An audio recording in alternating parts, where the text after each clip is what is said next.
Hi வணக்கம். இன்றைக்கி நம்ம இந்த வீடியோவில் த எலிவேட்டர் அப்படின்னு சொல்கிற ஒரு கேமை பற்றி தான் பார்க்க போகிறோம்.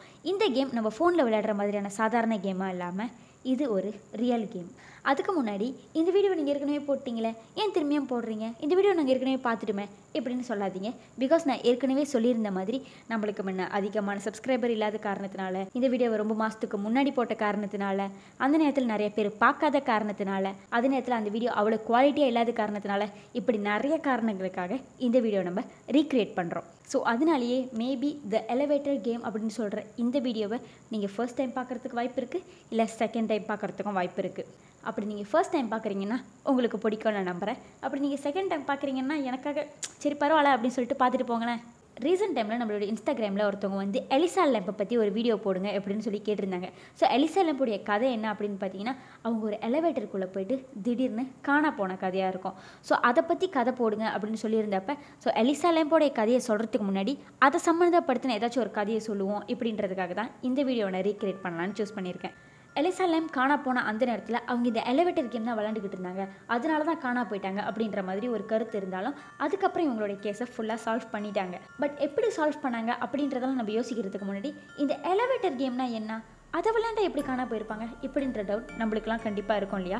ஸோ இந்த எலிவேட்டர் கேம்னா எப்படின்னா, அது வந்து நம்ம இடத்துலலாம் அவ்வளோ ஃபேமஸ் கிடையாது, பட் அது வெளிநாட்டில் ரொம்பவே ஃபேமஸ். இப்போ நம்ம இடத்துலலாம் எப்படி ஸ்பிரிட் ஆஃப் த காயின் இல்லை ஓஜா போட்லாம் ஃபேமஸோ, அதே மாதிரி வெளிநாட்டில் இந்த எலிவேட்டர் கேம் ரொம்பவே ஃபேமஸ். இந்த எலிவேட்டர் கேம் அப்படின்றது வேற ஒரு உலகத்துக்கான பாதை. அப்படின்னு இந்த கேமை விளையாடுறீங்க அண்ட் தென் அந்த கேமுடைய ரூல்ஸ்லாம் இருக்கும் இல்லையா, அதெல்லாம் சரியாக ஃபாலோ பண்ணுறீங்க அப்படின்னு வரும்போது நீங்கள் அந்த எலிவேட்டர் யூஸ் பண்ணியே வேற ஒரு உலகத்துக்கு போயிடலான்னு சொல்கிறாங்க. ஸோ ஃபன்னுக்கு நான் அந்த கேமை விளையாண்டேன் அண்ட் தென் நான் திடீர்னு வேறு உலகத்துக்கு போயிட்டேன். அந்த வேறு உலகத்துக்கு போயிட்டு எனக்கு என்ன பண்ணுறதுன்னு தெரில, திரும்பியும் இந்த உலகத்துக்கு வரணும் அப்படின்னு நினச்சிங்கன்னா அதுக்கும் சில வழிமுறைகள்லாம் இருக்குது. அப்படி நீங்கள் அந்த உலகத்துக்கு போயிட்டு பதட்டத்தில் திரும்பி வர வழியையோ அந்த ரூல்ஸையோ மறந்துட்டிங்கன்னா திரும்பவும் நம்ம ஆரம்பித்த இடத்துக்கு நம்மளுடைய ரியல் உலகத்துக்கு வரவே முடியாது, அந்த வேற ஒரு உலகத்திலேயே மாட்டிக்குவோன்னு சொல்கிறாங்க. ஸோ இந்த எலிவேட்டர் கேமை விளையாடுறதுக்கு முக்கியமாக ஒரு 10 மாடி குறையாத ஒரு பெரிய பில்டிங் தேவைப்படுது. அதாவது அந்த பில்டிங்கில் ஒரு 10 மாடிக்கு மேலே இருக்கணும், அந்த 10 மாடிக்கும் லிஃப்ட் போகிற மாதிரி இருக்கணும், எலிவேட்டர் இருக்கணும். அதை தவிர்த்து இந்த கேமை யார் விளையாட போகிறாங்கன்னு பிளான் பண்ணியிருக்காங்களோ அவங்க மட்டும்தான் தனியாக விளையாடணும். அவங்க கூட அவங்க ஃப்ரெண்டோ இல்லை இந்த கேமை விளையாண்டுக்கிட்டு இருக்கும்போது நடுவில் வேறு ஒரு ஆள் இந்த கேமுக்குள்ளே வந்துட்டாங்கன்னா அந்த கேம் செல்லாது, அது அங்கேயே கேன்சல் ஆயிரும். அப்படி தெரியாதனமாக அந்த லிஃப்ட்டுக்குள்ளே விளையாண்டுக்கிட்டு இருக்கும்போது வேறு ஒருத்தவங்க வந்துட்டாங்க அப்படின்னா இந்த கேம் கேன்சல் ஆயிரும் இல்லையா? ஸோ அந்த பிளேயர் திரும்பியும் ஃபர்ஸ்ட்லேருந்து ஆரம்பிக்கணும். ஸோ இந்த கேமை நான் தான் விளையாட போகிறேன், நான் தயாராக இருக்கேன், 10 மாடி பில்டிங்கில் எலிவேட்டர் இருக்கிற மாதிரியான ஒரு இடம் கிடச்சிருச்சு அப்படின்னு வரும்போது அந்த பர்சன் அந்த எலிவேட்டருக்குள்ளே போயிட்ட பிறகு 6 லெவலுக்கான பட்டனை தட்டணுமா. அதாவது 4 2 6 2 10 5.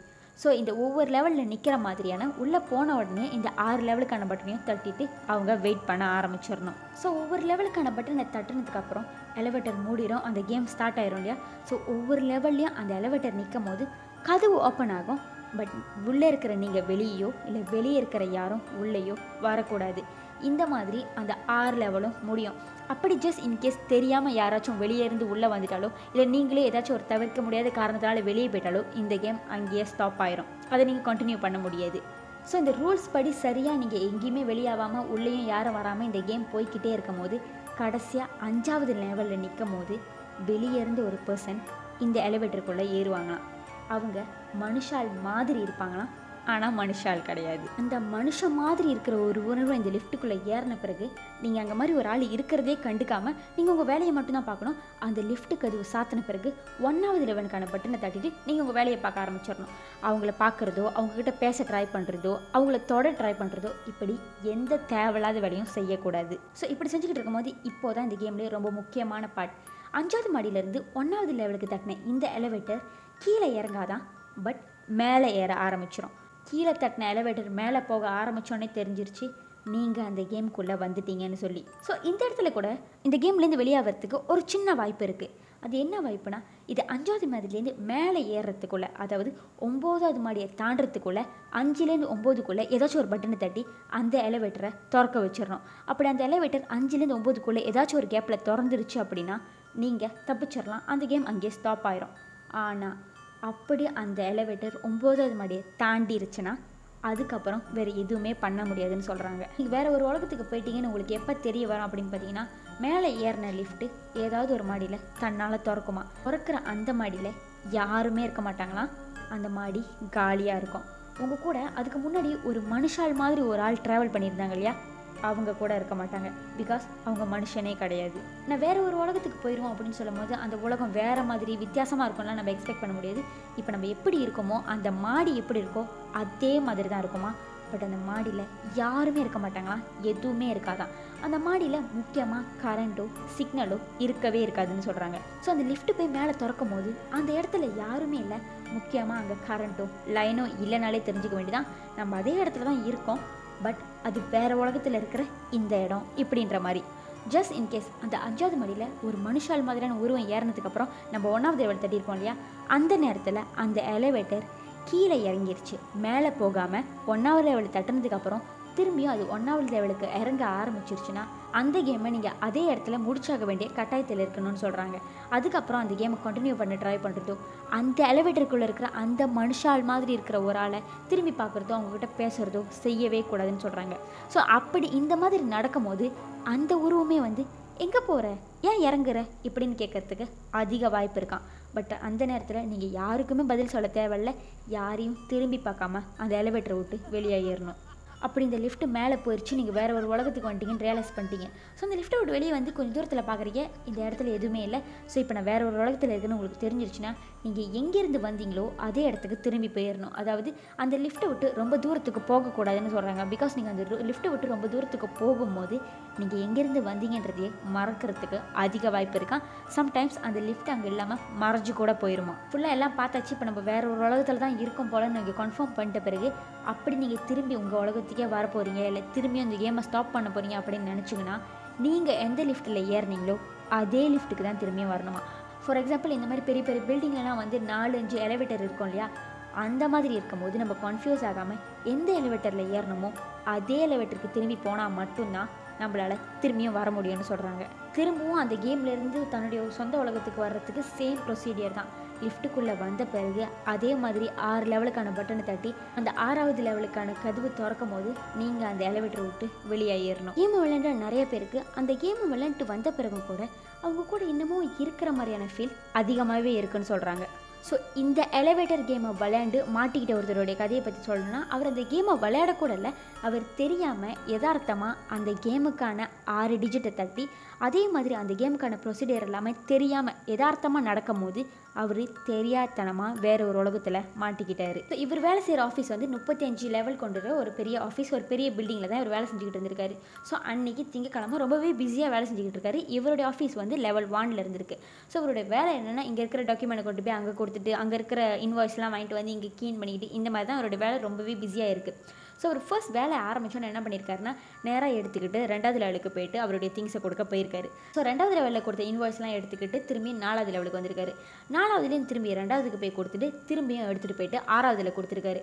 6வதுல எல்லா வேலையும் முடிச்சதுக்கப்புறம் 10வது லெவலில் இன்னொரு சின்ன வேலை இருந்திருக்குன்னு சொல்லிட்டு திரும்பவும் 10வது லெவலுக்கு வந்திருக்காரு. 10வது லெவலில் அவருடைய எல்லா வேலையும் முடிச்சதுக்கப்புறம் சரி ஒரு கேஃபே போயிட்டு டீ குடிச்சிட்டு வரலான்னு சொல்லிட்டு கேஃபே இறங்கியிருக்காரு. அவருடைய ஆஃபீஸில் 2 கேஃபே இருந்திருக்கு. ஒன்று பேஸ்மெண்ட்டில், இன்னொன்று 5வது லெவலில். ஸோ அவர் வந்து 10வது லெவலில் இருக்கிறதுனால அவருக்கு 5வது லெவலில் இருக்கிற கேஃபே ரொம்பவே கிட்டையாக இருந்திருக்கு. ஸோ அவர் என்ன பண்ணியிருக்காருன்னா, எலிவேட்டருக்குள்ளே போயிட்டு 5வது லெவலில் இருக்கிற கேஃபேவை தட்டியிருக்காரு. நீங்கள் யோசிச்சு பார்த்தாலே உங்களுக்கு தெரியும், அவரை அறியாமையே அவர் பிஸி ஷெடியூலில் இவருக்கு தெரியாத அந்த எலிவேட்டர் கேமுக்கான கீயை தட்டியிருக்காரு. இந்த இடத்துல நிறைய பேருக்கு ஒரு டவுட் இருக்கும். பொதுவாகவே இந்த கேமை விளையாடணும் அப்படின்னு வரும்போது அந்த ப்ரொசீடியரில் லிஃப்ட்டு தட்டிட்டு அந்த எலிவேட்டரை விட்டு வெளியே போகக்கூடாது, யாரும் உள்ளே வரக்கூடாது இப்படின்ற மாதிரி தான் இருக்கும். பட் இவருக்கு மட்டும் எப்படி அவர் வெளியே போனாலும் இந்த மாதிரி நடந்துச்சு அப்படின்ற மாதிரி கேள்வி இருந்தால், அந்த நேரத்தில் அவர் என்ன சொல்லியிருக்காருன்னா, அவர் அந்த நேரத்தில் எந்த எலிவேட்டருக்குள்ளே இருந்தும் வெளியாகவே இல்லையா. எலிவேட்டருக்கு முன்னுக்கே அவங்களுக்கு தேவையான ஆள் நிற்பாங்க, நான் கொடுத்துட்டு எடுத்துகிட்டு வரதான் என் வேலையாக இருந்துச்சு. அது ரொம்பவே பிஸி ஷெடியூலாக இருந்ததுனாலே நாங்கள் இந்த மாதிரி தான் வச்சுருப்போம். நாங்கள் அந்த லெவலுக்குள்ளே போய்ட்டு ரொம்ப நேரம் சுற்றிக்கிட்டு இருக்கிறதுல டைம் வேஸ்ட் பண்ண மாட்டோம். ஆளுங்களை இந்த மாதிரி எலிவேட்டர் முன்னுக்கு வந்து நிற்க வச்சுருவோம். ஸோ நாங்கள் கொடுத்துட்டு இப்படியே வெளியாகிடுவோம். இப்படின்ற மாதிரி தான் எங்களுடைய கம்பெனி டீலே இருக்கோம் எப்படின்னு சொல்லியிருந்திருக்காரு. ஸோ கேஃபேக்கு போகணும்னு சொல்லி 5வது லெவல் தட்டின அவருடைய லிஃப்ட்டு 5வது லெவலில் போய் திறந்துருக்கு. பட் திறந்து அவர் வெளியே போகிறதுக்குள்ளே அங்கேருந்து ஒரு பொண்ணு வந்து இந்த எலிவேட்டருக்குள்ளே ஏறியிருக்காங்க. அவர் அவங்க முகத்தை அவ்வளோ சரியாக பார்க்கல, பட் அவங்களுக்கு நல்லா நீட்டு மூடி இருந்துச்சுன்றதை மட்டும் அவர் நோட்டீஸ் பண்ணியிருக்காரு. ஸோ எலிவேட்டருக்குள்ளே வந்து அந்த பொண்ணு என்ன சொல்லியிருக்காங்கன்னா எங்கே போகிறீங்க இப்படின்னு கேட்டிருக்காங்க. ஸோ அவர் என்ன சொல்லியிருக்காருன்னா கேஃபே போகிறேன் அப்படின்னு சொல்லியிருக்காரு. அதுக்கு அந்த பொண்ணு என்ன சொல்லியிருக்காங்கன்னா கேஃபே இங்கே ஓப்பன் ஆகலை, நானும் இப்போ கேஃபே தான் போகிறேன் இப்படின்னு சொல்லியிருக்காங்க. ஸோ இவங்க 2 பேரும் பேசிக்கிட்டே இருந்துட்டு சரி அப்படின்னு சொல்லிட்டு அவர் அந்த எலிவேட்டரை மூடிட்டார். அப்போ அந்த பொண்ணு என்ன சொல்லியிருக்காங்கன்னா எனக்கு 1வது மாடியில் ஒரு சின்ன வேலை இருக்குது, 1வது மாடிக்கு போயிட்டு அதுக்கப்புறம் கேஃபே போகலாம் அப்படின்னு சொல்லி அவர்கிட்ட சொல்லியிருக்காங்க. இவரும் சரின்னு சொல்லிட்டு 1வது மாடியை ப்ரெஸ் பண்ணியிருக்காரு. பட் இங்கே நடந்தது என்ன அப்படின்னு பார்த்தீங்கன்னா அந்த 5வது லெவல்லேருந்து லிஃப்ட்டு 1வது லெவலுக்கு இறங்கலை, மேலே போயிருக்கு. திடீர்னு 1வது லெவலுக்கு தட்டின லிஃப்ட்டு மேலே ஏறுது அப்படின்னு பார்த்துட்டு இவர் ரொம்ப பதட்டமாயிடுறாரு. லிஃப்ட்டு ஏதாச்சும் வீணாக போயிடுச்சா இல்லை கெட்டு போயிடுச்சா, நம்ம மாட்டிக்கிட்டோமா அப்படின்னு சொல்லிட்டு பதட்டமாகற அந்த நேரத்தில் அந்த பொண்ணை திரும்பி பார்க்கும்போது லிஃப்ட்டுக்குள்ளே அவர் பக்கத்தில் அவர் கூட ஏறின அந்த பொண்ணு திடீர்னு காணாமல் போயிட்டாங்க. இவருக்கு ஸோ என்ன பண்ணுறதுன்னு தெரியல, ரொம்பவே பயம் எடுத்துக்கிச்சு. அந்த லிஃப்ட்டு போய் 10வது மாடியில் திறந்த உடனே அவர் லிஃப்ட்டை விட்டு வெளியேறாரு, வேகமாக தப்பிச்சு போயிடுறாரு. அவர் தப்பிச்சு ஓடி வந்த அந்த 10வது லெவல் அவர் பார்க்கும்போது அவருக்கு டோட்டலாக வேறு மாதிரி ஃபீல் ஆகிருக்கு. ஏன்னா கொஞ்ச நேரத்துக்கு முன்னாடி தான் நான் இந்த 10வது லெவலுக்கு வந்துட்டு போனேன். பட் இப்போ பார்க்குற அந்த 10வது லெவல் டோட்டலாக வேறு மாதிரி இருக்குது. அதில் ஏர்கான் கிடையாது, கொஞ்சம் கூட எலக்ட்ரிசிட்டி கிடையாது. அது ரொம்ப பாலடைஞ்ச மாதிரி, பேப்பர்லாம் பறந்து போய் ஷில்லிங்லாம் உடஞ்சி போய் சுத்தமாக வேலை செய்யாமல் இருந்திருக்கு. அவருக்கு நம்ம ஆஃபீஸில் இந்த மாதிரி ஒரு லெவல் இருக்கா இப்படின்னு சொல்லி கன்ஃபியூஸ் ஆகிற வரைக்கும் ஆயிருக்கு. இவருக்கு ஒன்றுமே புரியல, நம்ம எங்கே இருக்கோம் எங்கே மாட்டிக்கிட்டோன்னு சொல்லிட்டு வேகமாக அவருடைய ஃபோன் எடுத்து அவர் ஃப்ரெண்டுக்கு கால் பண்ணுறாரு. பட் நான் முதல்ல சொன்ன மாதிரி இந்த லெவலில் கொஞ்சம் கூட லைன் கிடையாது. ஸோ ஃபோன் வேலை செய்யல, லைன் கிடைக்கல, இங்கே நான் எங்கே இருக்கேனே தெரிலன்னு சொல்லிட்டு திரும்பியும் அதே ஒரு எலிவேட்டரில் ஏறிட்டு 1வது லெவலுக்கான பட்டனை தட்டியிருக்காரு. பட் நான் சொன்னேன் இல்லையா, அதுக்கான ப்ரொசீடியரை பண்ணால் மட்டும்தான் அவர் திரும்பி அந்த இடத்துக்கு போக முடியும். இட் மீன்ஸ் லைக் அந்த லெவலுக்கானது சரியாக தட்டினா மட்டும்தான் அந்த கதவு சாத்தம். ஒரு பதட்டத்தில் என்ன பண்ணுறதுன்னு தெரியாமல் தத்தளிச்சுக்கிட்டு இருக்கும்போது திடீர்னு காணாமல் போன அந்த பொண்ணுடைய உருவம் இந்த லிஃப்ட்டுக்கு முன்னுக்கு வந்து நிற்கிது. ஆனால் பார்த்த மாதிரி இல்லை, இப்போ அந்த பொண்ணுடைய உருவம் ரொம்ப பயங்கரமாக சோப்பு கலர் கண்ணு, நீட்டு முடி வச்சுக்கிட்டு ரத்தம் ஒழுகிற மாதிரி ரொம்ப பயங்கரமாக இருந்துச்சான். பொதுவாக லிஃப்ட்டுக்குள்ளே இருந்த பொண்ணு மறைஞ்சு போயிட்டா அப்படின்ற உருவத்தை திரும்பி பார்த்தாலே நம்மளுக்கு பயம் வந்துடும். பட் இப்போது அதே உருவம் ரொம்ப கொடூரமான வகையில் வந்து நிற்கும் போது இவர் பயந்து கத்தி அங்கேயே மயக்கம் போட்டு விழுந்துடுறாரு. அவர் மயக்கம் போட்டு விழுந்தது வரைக்கும் மட்டும்தான் அவருக்கு ஞாபகம் இருக்குது. அதுக்கப்புறம் கண்ணு திறந்து பார்க்குறாரு, அவர் சம்மந்தமே இல்லாமல் ஒரு ஹாஸ்பிட்டலில் இருக்கார். அவரை சுற்றி அவருடைய ஃப்ரெண்ட்ஸ்லாம் இருக்காங்க. ஸோ கண்ணை திறந்து பார்த்துட்டு என்னாச்சு, என்ன நடந்துச்சு, நான் எப்படி இங்கே வந்தேன் அப்படின்னு கேட்கும்போது தெரியல, நீ 10வது மாடி லிஃப்ட்டில் மயங்கி கிடந்தேன், நாங்கள் தான் உங்களை தூக்கிட்டு வந்தோம் எப்படின்னு சொல்லியிருக்காங்க.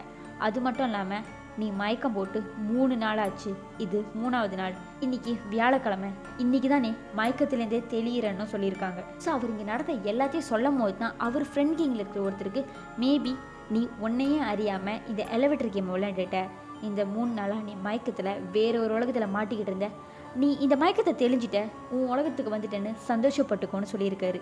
ஸோ எஸ், இதுதான் இந்த எலிவேட்டர் கேம். நான் முதலே சொன்ன மாதிரி இது நம்ம ஃபோனில் விளையாடுற மாதிரியான நார்மல் கேம் கிடையாது, இது கொஞ்சம் ரியல் கேம். பட் ஸ்டில் இன்னும் நிறைய பேர் இந்த கேமை விளையாடுற மாதிரியோ ட்ரை பண்ணுற மாதிரியோ யூடியூப்பில் வீடியோ எடுத்து போட்டுக்கிட்டு தான் இருக்காங்க. பட் நம்ம யோசிச்சு பார்த்தாலே நம்மளுக்கு தெரியும், ஃபோன் பாய்க்கக்கூடாது, தனியாலாம் ட்ரை பண்ணணும், இந்த மாதிரியான ப்ரொசீடியர்லாம் இருக்கும் போதே அவங்க அதை பின்பற்றலை அப்படின்னு வரும்போதே இது நடக்கிறது கொஞ்சம் டவுட்டு தான். ஸோ இதுக்கப்புறம் நீங்கள் 10 மாடிக்கு மேலே இருக்கிற ஒரு பில்டிங்க்கு போயிட்டு நீங்கள் தனியாக எலிவேட்டர் யூஸ் பண்ண போகிறீங்க அப்படின்னு நினச்சிங்கன்னா தெரியாதனமாக கூட இந்த நம்பரை இந்த ஆர்டரில் தட்டாமல் இருக்கிறத கவனிச்சுக்கோங்க. So that's all for today. இதே மாதிரி இன்னொரு இன்ட்ரெஸ்டிங்கான வீடியோ உங்களுக்கு பார்க்குறேன். இந்த வீடியோ பிடிச்சிருச்சா மறக்காம லைக் பண்ணுங்கள். இந்த மாதிரி வீடியோலாம் யாரெல்லாம் பார்ப்பாங்கன்னு நினைக்கிறீங்க அவங்களுக்கு ஷேர் பண்ணுங்கள். உங்களுடைய ஃபீட்பேக்காக தாராளமாக கமெண்ட்டில் கொடுங்க. தேங்க்ஸ் ஃபார் வாட்சிங். பாய்.